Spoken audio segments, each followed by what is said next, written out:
네, 연휴를 앞두고 국내 증시 지수 상승세가 아주 무서웠습니다. 그 가운데 많은 관심을 끌어낸 그 업종, 섹터는 어디일까요? 종목까지 저희가 좀 자세하게 전략 세워보도록 하겠습니다. 역시 반도체를 빼놓을 수가 없겠죠. 투톱의 질주, 많은 분들이 보셨을 겁니다. 올라도 너무 오른 게 아닌가. 왜냐하면 또 너무 오르면 사람이 또 불안해지기 마련이거든요. 허인남 대표님, 네. 반도체주 전략을 이제 이 정도 레벨까지 왔을 때는 어떻게 해야 될까? 많은 선택적 고민이 있으실 것 같아요. 네네. 우선 그 대형주 중심으로 이제 9월부터 이제 10월까지는 움직였는데 그 중소형 AI 반도체는 이제 시작이라고 볼 수가 있겠습니다. 이제 시작이다. 네. 우선 9월 외국인 순매수 상위 10개 종목 중에서 4개가 그 반도체와 반도체 소부장에 집중되어 있고 연기금도 코스닥 순매수 상위 10개 종목 중 7개가 반도체 소부장으로 수치가 나와 있습니다. 이는 결국에는 이제 글로벌 인공지능 투자 기류 확대에 따른 주요 기업의 호실적이 예상이 되고 있고 또 두 번째로는 이제 공급 부족 영향으로 D램 관련돼서 영업이익 증가가 실적 개선 기대감으로 이제 연결이 되고 있습니다. 지금 양 지수의 그 위치를 보시더라도 코스피 대비 이제 코스닥은 아직까지는 4년 동안의 하락 추세를 이제 벗긴 위치이기 때문에 코스닥 기준 920에서 950선까지는 이런 중소형 반도체 랠리가 주도한다고 볼 수가 있겠습니다. 특히 이제 10월 첫째 주에는 이제 오킨스 전자, 캠트로닉스, MT바이스 등 이런 주도주부터 신고가에 들어가면서 다시 한번 이제 후발주자들까지 이제 키 맞추기 하는 그런 모습들도 추석 연휴 후에 하나씩 나올 거라고 볼 수가 있겠습니다. 김영구 대표님은 어떠세요? 반도체 쪽 지금 삼성전자와 하이닉스가 이제 구만전자도 장중에 터치가 있었고 앞으로 단기적으로 도달할 여지는 어느 정도 수준까지 좀 예측해 볼 수 있을까요? 일단은 삼성전자는 가까운 근래에 10만 전자에 도전을 할 것 같고 10만까지. SK 하이닉스는 이제 40만 원까지 올라왔으니 50만 원도 한번 도전해 보지 않겠냐 이렇게 보고 있는데요. 사실 여러분들 아시지만 제가 SK 하이닉스를 16만 원에 여러분들에게 추천을 해드리고 30만 원까지 급등했던 것도 기억할 거고 요번에 또 25만 원에 추천을 해서 40만 원까지 올라온 것도 기억을 하실 거예요. 진짜 이런 이유가 왜 벌어지느냐 하면 AI 메모리 그 슈퍼사이클 진입에 따라서 진짜 없어서 못 파는 D램 자체도 그렇고 쇼티지 현상이 벌어지고 있거든요. D램 값이 30% 인상을 하고 있고 앞으로도 더 올라갈 것 같아요. 그러면 기업 실적은 당연히 뒤따라갈 거 아닙니까? 삼성전자가 지금 D램 시장의 시장 점유율이 32%예요. SK 하이닉스가 38%를 기록하고 있거든요. 그럼 D램 시장이 후끈 달아오를 수 있고 이것 자체가 그 외에 품목 관세라든가 칩 개수라든가 이런 건 문제가 아니라는 거죠. 호재성의 슈퍼사이클이 들어왔기 때문에 더 커질 수밖에 없는 거예요. 그러니까 목표치들은 지금 증권사들이 잡아놨던 목표치를 다 수정해 버릴 겁니다. 그 이상으로 자꾸 올릴 거예요. 주가가 올라가자마자 올라가면서 계속. 그래서 이번에 제일 큰 문제는 다른 건 다 차지하고서도 HBM4 이것에 따라서 도전에 따라서 그 수주하는 양 이거 자체가 또 한 번에 한 번 더 급등을 시킬 수 있는 그 매개체가 된다는 거죠. 모멘텀이 된다는 거니까 그런 개념들을 생각하시고 삼성전자는 10만 전자를 넘는 거는 기본적인 골격으로 생각을 해두셔야 되고 SK 하이닉스도 40만 원 돌파했으니까 50만 원 돌파하고 더 가보자 이런 개념으로 생각해 주시는 것이 좋겠습니다. 그리고 만약에 여러분들이 이런 대장주들을 놓쳤다면 그 다음 것들이 있을 거 아닙니까? 그걸 찾아야죠. 그렇죠. 그 다음 것들이 바로 소부장 쪽에서 있습니다. 그러니까 한 영업이익이 크게 나오는 종목들에 대해서 한번 관심을 두시면 그 종목들이 그 뒤를 이어서 여러분들에게 행복을 가져다 줄 것 같습니다. 그래서 또 저희가 엮어서 여쭤볼게요. 김진 대표님께 질문을 드릴 건데 온디바이스, AI, CXL, 유리기판 이 관련된 테마주들도 좀 움직임이 있습니다. 자, 그런데 이게 또 보니까 종목 수가 워낙 많더라고요. 좀 선택적인 접근이 필요할 것 같은데요. 굉장히 많습니다. 그래서 저는 이제 테마로 이렇게 딱 구분짓기보다는 이 종목별로, 개별 종목별로 옥석 가리기가 필요하다 이렇게 말씀드리겠는데요. 근데 이게 굉장히 어려운 부분이죠. 조금 전에 이제 허연남 대표님이 말씀하신 것처럼 좋은 종목들이 너무 많아요. 인커님도 말씀하셨지만. 그런데 옥석 가리기 그럼 어떻게 할 것이냐 보면요. 예를 들어서 제가 이제 지난 7월 달에 오프라인 강연회에서 하반기에 주목해야 할 속캠 테마로 추천드렸던 TLB나 심텍 이런 걸 일단 한번 보시죠. 그리고 또한 9월 초에 이제 본 방송에서 히든 종목으로 추천드렸던 이제 하나마이크론 같은 경우 이렇게 시장이 크게 주목하기 전에 있는 종목들이요. 이런 종목들이 이제 바닥권에서 상승 신호를 주고 있는 그런 모습들이 캐치가 됩니다. 이런 종목들을 이제 선점해 놓는 그런 전략이 필요하다. 쉽게 얘기하면은 너무 많이 지금 올라가는 종목을 따라 올라가기보다는요. 고가권에서 매매하기보다는 바닥권에서 이제 막 고개를 돌리고 있는 주가를 이렇게 돌리고 있는 그런 종목들을 보시는 게 필요하다 이렇게 말씀드릴 수가 있겠고요. 그게 참 어려운데 말이죠. 예, 예. 네. 뭐 아무튼 그래서요. 오늘도 우리가 방송 후반부에 이제 수익 파이터 코너가 있잖아요. 네. 여기서 제가 말씀드린 것처럼 미리 선점해 놓을 만한 그런 종목으로 CXL 테마 종목 중에 하나로 준비를 해놨으니까요. 또 잠시 후에 잘 듣고 또 꼭 참고하시기를 바라겠습니다. 잠시 후에 이제 수익 파이터 유망주로 또 이쪽 관련 관심주를 하나 준비하셨다고 합니다. 끝까지 함께 하시면 좋을 것 같고요. 자, 반도체에 이어서 다음 섹터 조선으로 가보도록 하겠습니다. 여전히 모멘텀이 많습니다. 지난 30일에 미 해군 함정이 현대중공업의 정비를 받기 위해서 울산항에 입항을 했습니다. 자, 이동우 대표님. 어떨까요? 미 해군 MRO에 대한 기대감은 커지는 것 같은데 그 여전한 모멘텀 계속해서 유지된다라고 봐도 괜찮을까요? 네, 유지는 맞습니다. 당분간 빠르게 이제 상승할 여지보다는 어쨌든 지금 미 해군 MRO 착수를 할 수 있는 국가 그리고 조선업을 부흥을 시켜줄 수 있는 부분은 국내밖에 할 수 없는 상황으로 좀 보여집니다. 그로 인해서 이제 마스카 프로젝트도 이제 본격화될 것으로 보이는데 조금 이제 부담이 되는 부분은 아무래도 한미 통상 협상이 빨리 진척이 될수록 조선업 마스카 프로젝트도 빠르게 진행이 될 수 있다는 점도 같이 보셔야 됩니다. 네네. 10월 중순부터 시작되는 3분기 실적 발표 기대감이 있어서 순환변의 성격으로는 어쨌든 수주 잔고가 증가한 조선이나 방산 쪽은 우상향을 계속해 나갈 수 있다라고 보여지고요. HD 현대중공업이 4만 1,000톤급 화물 보급함이 정비를 위해서 입항했다고 알려져 있고 그에 앞서 이제 하나오션 같은 경우는 정기 정비를 위해서 2024년 8월부터 사업 수주를 시작했고요. 그리고 5년간 미 해군 MRO 사업 입찰에 공식 참여할 수 있게 된 함정 정비 계약 인증을 획득을 하기도 했습니다. 그리고 삼성중공업도 이제 미국 버거마린 그룹과 MOU 체결을 위해서 이제 미 해군 MRO 사업에 본격적으로 참여하게 되는 그리고 연말로 갈수록 이제 사업 착수와 수주 기대감은 훨씬 더 커질 것으로 예상이 됩니다. 네. 글로벌 함선 및 MRO 시장 규모는 지난해 2,100억 달러에서 2029년 2,927억 달러, 약 425조 정도까지 성장할 것으로 보이고요. 세계에서도 국방비 지출이 가장 많은 미국이 이를 주도할 것으로 보여서 미국 해군을 견제하려는 목적이라면 미국 조선업 부활에 국내 조선업은 무조건 필수라고 좀 보여집니다. 연간 한 20조 원 규모의 미국 해군 함정 MRO 사업에 조금 지체되는 모습들은 좀 최근에 보여지긴 했습니다만 결국 안정성이 보장된 국내 대형 조선업체 쪽으로 더 많은 기회가 제공될 것으로 보입니다. 김진 대표님은 어떠세요? 조선주가 많이 그간의 슈퍼사이클론을 타고 올라온 부분들이 있어서 지금 이 자리에서 이제 코스피 3,500을 돌파했습니다. 이 자리에서부터도 충분한 상승 여력을 지녔다고 보시는지 궁금해요. 예, 저는 결론부터 말씀드리면 충분히 상승 여력이 있다고 이제 말씀드릴 수가 있는데요. 네네. 이번에 그 HD 현대중공업이 수주한 부분은요, 이 하나오션에 이어서 두 번째로 미국 해군의 그 MRO 사업을 수주한 것인데 현재 그 마스카 프로젝트 관련해서 한미 그 양국 정부 간의 그 협상이 아직 완벽하게 그 매듭 지어지진 않았기 때문에 일각에서 우려의 목소리가 나오는 것은 맞습니다.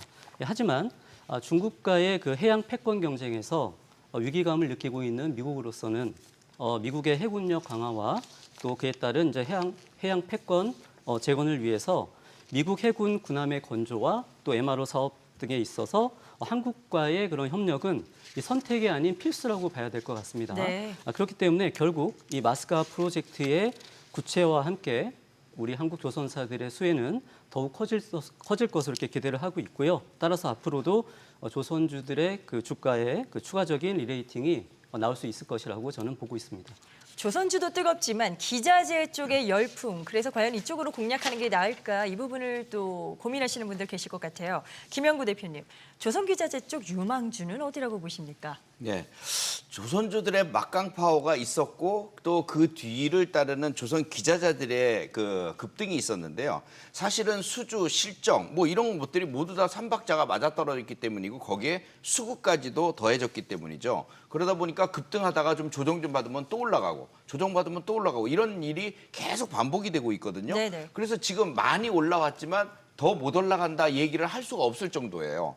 그래서 지금 그 종목들 중에 딱 보면 하나 엔진, HD 현대 마린 솔루션, HD 현대 마린 엔진, 그다음에 인화전공 이런 종목들을 보면 신고가 경신을 쓰고 나서도 조정 거치고 또 올라가고 이런 것들이 반복이 되고 있는데 예. 그중에서도 또 고르고 골라 보니까 조선 기자재 중에 하나 엔진, HD 현대 마린 엔진, 인하전공 이 세 종목은 여러분들이 꼭 한번 보셔야 될 것 같습니다. 특히나 인하전공 같은 경우는 지금 상승을 해서 고가권에 올라와 있음에도 불구하고 WW 패턴을 만들고 이제 신고가 개념으로 가려고 하거든요. 이런 종목들을 여러분들이 눈여겨보시면 도움이 많이 될 것 같습니다. 참고 자료로 활용하시면 좋을 것 같습니다. 자, 조선에 이어서 이번엔 방산으로 가보겠습니다. 지정학적 긴장감이 확산되면서 또 여러 뉴스에 급등을 보였는데요. 자, 이동우 대표님, 방산은 뭐 실적 기대감도 사실 열려 있고요. 어떻습니까? 뭐 어디까지 질주할 수 있다 예상하시는지 방산주도 전략 한번 세워볼까요? 뭐 좀처럼 방산주와 조선주가 빠지지 않는데요. 맞아요. 방산주는 뭐 가장 부담이 되는 건 어쨌든 가자지구나 아니면 뭐 러시아, 뭐 우크라이나 쪽에 전쟁 하나가 없어진다라면 아무래도 출렁일 수 있는 부담인데 뭐 지금은 현재 국방비 지출이 전 세계적으로 늘어나고 있는 상태다 보니까 뭐 단기적으로는 아마 3분기 실적 발표 전후 부분으로 단기 고점이 형성될 것 같고 중장기적으로는 뭐 당연히 이제 아직까지는 그런 지정학적 리스크가 해소되지 않았기 때문에 조금 더 상승세가 지속될 것이라고 보입니다. 유럽이 이제 군사비를 2030년까지 1,300조 원을 증액키로 했고요. 회원국에 240조 원 규모의 무기 공동조달 대출 지원을 하겠다라고 밝혔습니다. 네. 최근까지도 이제 국내 방산 품목을 가장 많이 산 나라 중에 하나인 폴란드 같은 경우는 437억 유로로 가장 많은 대출금을 지원받으면서 국내 방산업체들의 수주 잔고 우상량은 계속적으로 좀 증가할 것으로 보입니다. 특히나 폴란드는 22년에 현대로템의 K2 전차, 그리고 하나 에어로스페이스의 K9 자주포와 천무, 다연장 로켓, 그리고 한국 항공우주의 FA-50 경공공기 등 총 120억 달러, 하나로 한 17조 원 규모의 국내 무기 체계를 구매한 국내 방산업체에겐 이제 큰 손인데요. 미국 같은 경우도 차세대 미국 미사일 방어망 골든돔 실전에 이제 배치를 한다라고 이제 공언한 데 이어서 중국도 중국판 골든돔 시제품 개발을 완료했다라고 얘기를 하면서 미중 미사일 방어 전쟁이 전믹박영이 되는 상황인데요. 네. 방산업체의 빠른 납기가 우리 방산업체에서 조금 주목을 받고 있는 부분이라서 아마 향후에도 방산비 지출에 따라서 국내 쪽 업체들이 조금 더 올라올 수 있고요. 다만 이제 2분기 실적 발표 때도 실적 발표 전후로 세론 물량들이 조금 있긴 했었어요.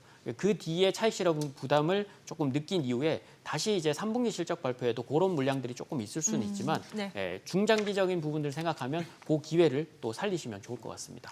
방산주에 이어서 또 중국 소비주를 빼놓을 수가 없습니다. 지금 섹터별로 저희가 좀 나누어서 보도록 하겠습니다.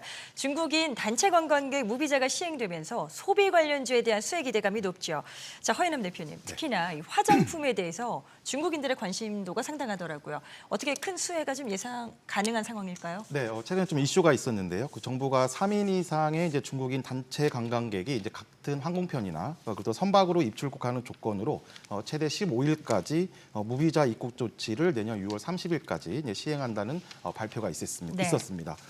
시행 첫날인 그 9월 29일 하루 만에 인천항으로 약 2천여 명의 크루즈 여행객이 입국했고 또 내년 상반기까지는 100만 명의 중국인 관광객이 또 추가로 한국을 찾을 것으로 예상이 되고 있습니다. 네. 이런 전체적인 중국 소비 관련주 중에서도 역시 화장품 섹터가 좀 주도하고 있다고 보시면 되겠는데 제이중 코스메틱이 10월 1일 상한가를 기록하면서 이제 52주 신고가까지 이제 기록을 했습니다.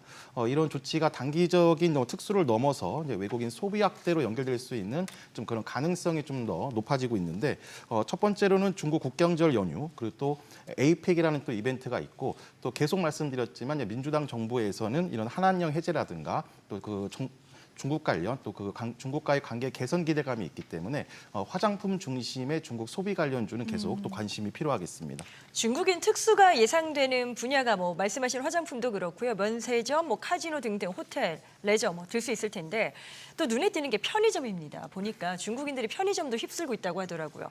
뭐 바나나 맛 우유 뭐 이런 것도 인기가 상당하다고 하는데 이 부분은 좀 전략적으로 어떻게 좀 묶어볼 수 있을까요, 이동우 대표님? 뭐 평소에는 이제 잘 떠오르지 않다가 이번에 이제 업계가 좀 다시 활기를 좀 찾은 모습이 보여졌습니다. 중국인 싹쓸이 쇼핑으로 중국인들이 많이 찾는 명동이나 홍대, 등의 이제 편의점 매출이 전주 대비해서 100배나 폭등을 했고요. 특히나 명동 GS25 매장 같은 경우는 K-팝업 앨범 그리고 넷플릭스 협업 상품 그리고 말씀 주셨던 이제 바나나 맛 우유 등이 매출 상위권을 차지했고요. 그리고 GS 편의점 같은 경우 전체 매출은 100% 이상 증가를 했고요. CU 역시 전주 대비해서 25%나 늘었습니다. 명동, 홍대 그리고 성수, 공항 등의 이제 외국인 방문객이 높은 점포의 매출 신장률은 한 38%로 더 높아졌고 외국인 특화 점포 10곳을 운영하는 롯데마트 같은 경우도 고객 수도 전주 대비해서 35%나 상승을 했습니다. 그리고 매출도 15%이나 상승을 했고요. 여기에 K-팝 데모논터스의 협업 상품이 각 카테고리 매출 1위를 기록하면서 외국인 관광객 필수템으로 인기를 끈 점도 한몫을 했는데요. 캐대언 열풍의 GS25가 운영 중인 캐대언 특화 점포 중에서 외국인 방문객이 좀 많은 4개 점포는 9월 중순 대비해서 9월 말 한 주간 대비해서 간편식 매출이 63.7%나 증가했고 외국인들에게 K컬처 필수템으로 인식되면서 체험형 소비로 인식되면서 당분간 그 인기가 조금 더 지속될 것으로 보입니다. 네네. 관련주 중에서는 당연히 이제 GS 리테일이 관련주인데요. 우상향하는 실적과 함께 주가도 연중 최고가 이상 가능해 보이기 때문에 지속적으로 관심을 둘 필요는 있어 보입니다. 자, 다음은 마지막 섹터 관심으로 볼 게 지금 스테이블 코인 관련주입니다. 두나무가 네이버의 계열사로 편입된다라는 이슈 때문에 또 들썩이고 있습니다. 자, 이렇게 된다면 앞으로 네이버 주가와 스테이블 코인 관련주들의 흐름은 어떻게 전개되는 것인가? 이 부분은 먼저 김영구 대표님께서 좀 전망해 주시죠. 네이버가 그동안 가장 저평가돼 있는 종목이 아니었나. 저평가돼 있었다. 주가도 못 오르는 진짜 바보같이 움직이는 그런 종목 아니었나 이렇게 생각들을 했을 거예요. 근데 요번에 두나무 인수 그거 한 방으로 바닥권에 있던 주가가 갑자기 급등을 하면서 28만 원까지 급등을 했어요. 그러다가 떨어져 갖고 25만 원 선 전후까지 내려왔는데 여러분들이 매수할 절호의 기회가 아닌가 저는 이렇게 생각을 합니다. 네. 스테이블 코인은요. 우리나라 대한민국이 시행하지 않으면 후퇴하는 결과를 가져오기 때문에 반드시 해야 되는 것 중에 하나고요.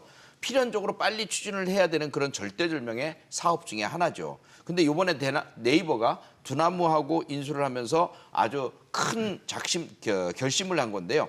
이 나중에 나스닥 시장까지 또 상장시키는 결과를 연결시켜서 보셔야 될 거예요.